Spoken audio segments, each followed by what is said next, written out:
आप बार बार नेहरू को मिटाने का जब प्रयास करते हैं तो आप और बौने नजर आते हैं। आप नेहरू को मिटाइएगा। कौन है नेहरू? वो नेहरू जो 200 साल की ब्रिटिश हुकूमत के बाद आपकी तरह रोना नहीं रोते थे और जिन्होंने IIT, एम्स, बार्क, इसरो जैसे संस्थान खड़े कर दिए, भाखड़ा नंगल जैसे डैम बनाए, सपना दिखाया इस देश को कि आप हौसला रख सकते हैं विश्व में एक शक्ति होने का। वो नेहरू जिसने अमेरिका और रूस की आंख में आंख डालने के बावजूद भी इस देश का रास्ता खुद तय होगा ये तय किया। वो नेहरू जो कहते थे कि मैं प्रधानमंत्री नहीं आपका सेवक हूं। वो नेहरू जो आइंस्टाइन से और एक ग्रामीण व्यक्ति से उतनी ही गहराई से बात कर सकते थे।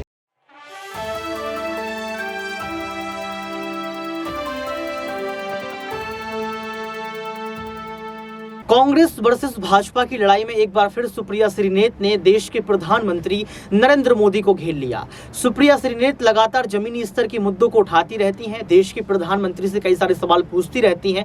इस बार जो है देश के प्रधानमंत्री नरेंद्र मोदी को क्यों घेरा सुप्रिया श्रीनेत ने, आपको जरूर सुनवाएंगे। नमस्कार, आपके साथ मैं हूं ऋतिक सविता। स्वागत है आपका नेक्स्ट 9 न्यूज पॉलिटिकल बाइट में। दर्शकों, सुप्रिया श्रीनेत ने यह ठान लिया है कि 2024 के चुनाव के पहले यहाँ पर बीजेपी के तमाम झूठ को दिखाना है, क्योंकि एक के बाद एक बड़े झूठ जो है बीजेपी के, उनको आंकड़ों के सहित सुप्रिया श्रीनेत दिखाती रहती हैं। चाहे चीन का मुद्दा हो, चाहे किसानों का मुद्दा हो, चाहे पहलवानों का मुद्दा हो, चाहे अर्थव्यवस्था का मुद्दा हो, चाहे मीडिया का मुद्दा हो, तमाम मुद्दों पर सुप्रिया श्रीनेत ने सबूत पेश किए, आंकड़े पेश किए। लेकिन इस बार फिर देश के प्रधानमंत्री को जो है फिर से उन पर सवालिया निशान खड़े किए। आप खुद ही सुनिए। मुझे ऐसा लगता है सबसे पहले तो जो भारतीय जनता पार्टी की कुंठा है देश के पहले प्रधानमंत्री के खिलाफ, नेहरू के खिलाफ, उनको ये समझना चाहिए कि इतिहास जो है वो इरादों से बनता है। नेहरू वो पत्थर पे लिखी इबारत है जिनको नहीं मिटाया जा सकता है। आप बार बार नेहरू को मिटाने का जब प्रयास करते हैं तो आप और बौने नजर आते हैं। आप नेहरू को मिटाइएगा। कौन है नेहरू? वो नेहरू जो 200 साल की ब्रिटिश हुकूमत के बाद आपकी तरह रोना नहीं रोते थे और जिन्होंने IIT, एम्स, बार्क, इसरो जैसे संस्थान खड़े कर दिए, भाखड़ा नंगल जैसे डैम बनाए, सपना दिखाया इस देश को कि आप हौसला रख सकते हैं विश्व में एक शक्ति होने का। वो नेहरू जिसने अमेरिका और रूस की आंख में आंख डालने के बावजूद भी इस देश का रास्ता खुद तय होगा ये तय किया। वो नेहरू जो कहते थे कि मैं प्रधानमंत्री नहीं आपका सेवक हूं। वो नेहरू जो आइंस्टाइन से और एक ग्रामीण व्यक्ति से उतनी ही गहराई से बात कर सकते थे। वो नेहरू जिन्होंने इस देश को ऐसी संस्थाएं दी, जिन्होंने हमें एक मॉडर्न लिबरल डेमोक्रेसी बनाया।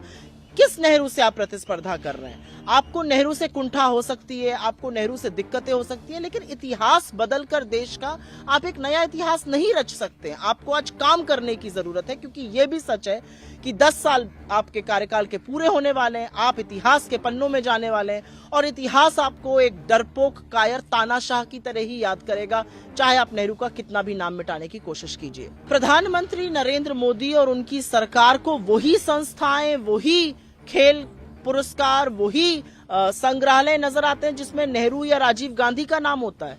अगर ये राजनीतिक कुंठा एक बौनी उच्छिद्र राजनीति नहीं है तो ये क्या है? आप नई संस्थाएं बनाइए। हम तो पूछते हैं मोदी जी से, आपने 10 साल में ऐसा क्या कर गुजारा कि देश आपको याद करे? आपने कौन सी एक ऐसी संस्था बनाई? ये अलग बात है कि आपने दुनिया की सबसे बड़ी व्हाट्सएप यूनिवर्सिटी की स्थापना इस देश में करी, सबसे बड़ी फेक न्यूज फैक्ट्री बनाई। आप एक संस्था का नाम बताइए ना जिससे इतिहास आपको साक्षी माने।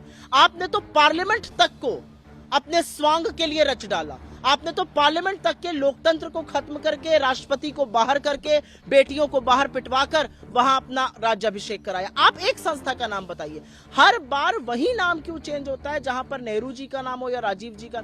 राजीव खेल रत्न अवार्ड चेंज करके आपको क्या मिला? आपने सिर्फ यह दिखाया कि आप द्वेष और कुंठा की राजनीति करते हैं। तो देखा आपने इस वीडियो को देखने के बाद आपको पता लग गया होगा कि आखिर सच क्या है और सुप्रिया श्रीनेत देश के प्रधानमंत्री नरेंद्र मोदी पर क्यों हमला बोल रही हैं। अब देखना यह पड़ेगा कि बीजेपी कैसे पलटवार करता है। आज के लिए सिर्फ इतना ही। देखते रहिए नेक्स्ट 9 न्यूज पॉलिटिकल बाइट।